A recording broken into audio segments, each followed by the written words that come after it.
What's up, guys? So I wanted to make a follow-up video on the previous video. So the previous video I talked about why men need to be able to control their emotions, right?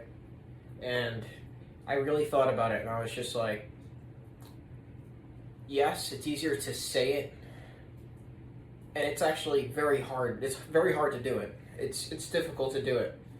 And that's why I'm going to talk about 3 effective ways that can help you control your emotions, right?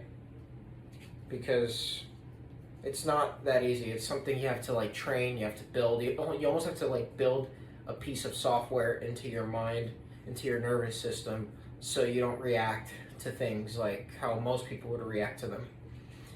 And it takes training. It takes training for it. And training comes in different forms. But yeah, here are 3 reasons. Here are 3 things I've done. Sorry about that, I lost my train of thought. But here are 3 things I've done. Right? So the first one, you can literally start this today. You could start this after you watch this video. But it's meditate. Yeah, just meditate. Now, I've read I don't know if you've read this book. It's called Stress Less, Accomplish More by Emily Fletcher.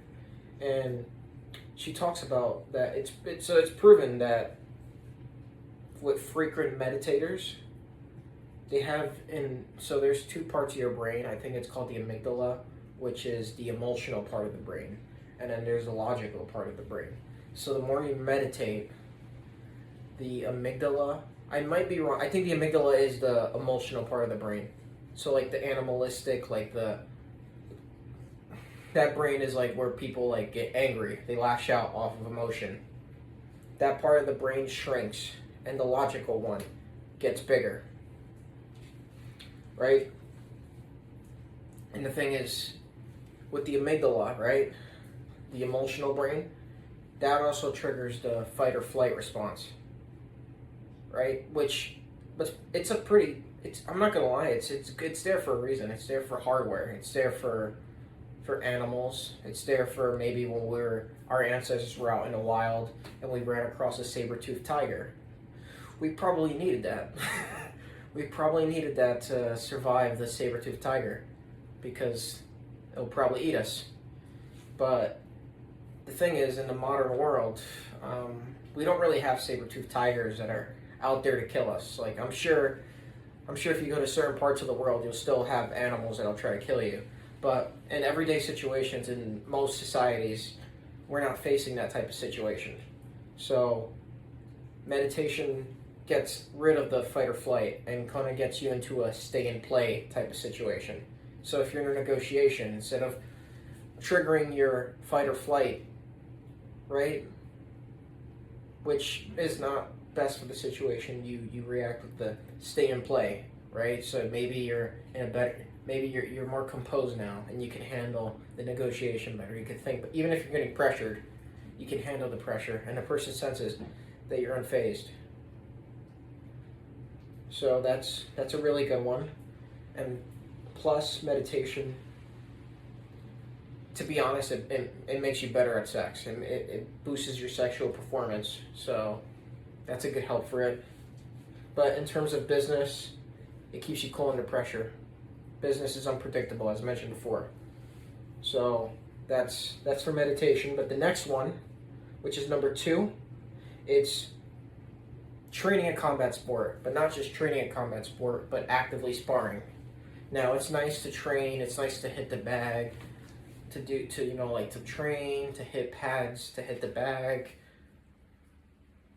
But that's more like a workout, which is great. It's great for your health. I always vouch for working out. But actually actively sparring, actively sparring another human being, fighting them. It could be in boxing, jiu-jitsu, Muay Thai, MMA, wrestling, doesn't matter. What it does is when you start sparring, at least when I noticed, I would get nervous. I would freak out. I would feel the fight or flight response. Like I would have adrenaline pumping through me. I would panic. I would, let out all my energy, start punching, and then gas myself out. Or if you're in Brazilian Jiu-Jitsu, you try to squeeze the person to death, which obviously doesn't work. Because strength only takes you so far if you don't know technique versus someone who does. So it keeps you calm under that pressure, under that person punching you, under that person maybe, that person kicking you, that person choking you, that person putting you in an armbar, stuff like that, takedowns. It gets you in it gets you in a state where you get kind of used to being in those stressful situations. And it just makes you better at, it almost like spills out into the real world. So then if you're out in sales, you're out, maybe you're dealing with a confrontation, you're almost like more calmer in the situation, while the other persons might be yelling at your face. Because this literally happened to me. There was a guy who was just straight up yelling at me off of road rage. I had gotten out the car because I had to go somewhere for work, because I had just parked, and he literally stopped in the middle of the road to yell at me. I don't want to make it about this, but he kept yelling at me, and I was just sitting there, and I didn't really care. And the guy was just yelling at me. I was ready if I had to defend myself, but I wasn't arguing back with him. I wasn't telling him. I was just letting him yell at me. And what it did is that it gave me the high ground, first of all, and second of all, it made him look terrible because he couldn't control his emotions, and I was able to control my emotions. But if it got physical, I could defend myself too. So yeah, train a combat sport and spar. That's the key word. Actively spar. It's so good for you. It helps. It really does help with controlling your emotions. Trust me, once you train a combat sport, you will not give a shit on if a man disrespected you in the street. As long as he doesn't get physical with you, you're not going to care. Trust me. There's more important things to life than stuff like that. You're going to realize it right away. And I would say for the last one, a really good one is getting a sales job. This is probably, my opinion, this is the hardest one. People might argue that combat sports is the hardest one. For me, at least personally, I think sales was the hardest one. And especially if you do face-to-face sales, so you're doing door-to-door sales to customers, to businesses, or even to someone's home, regardless of whatever sales it is, but especially face-to-face sales, because it's almost like a boot camp.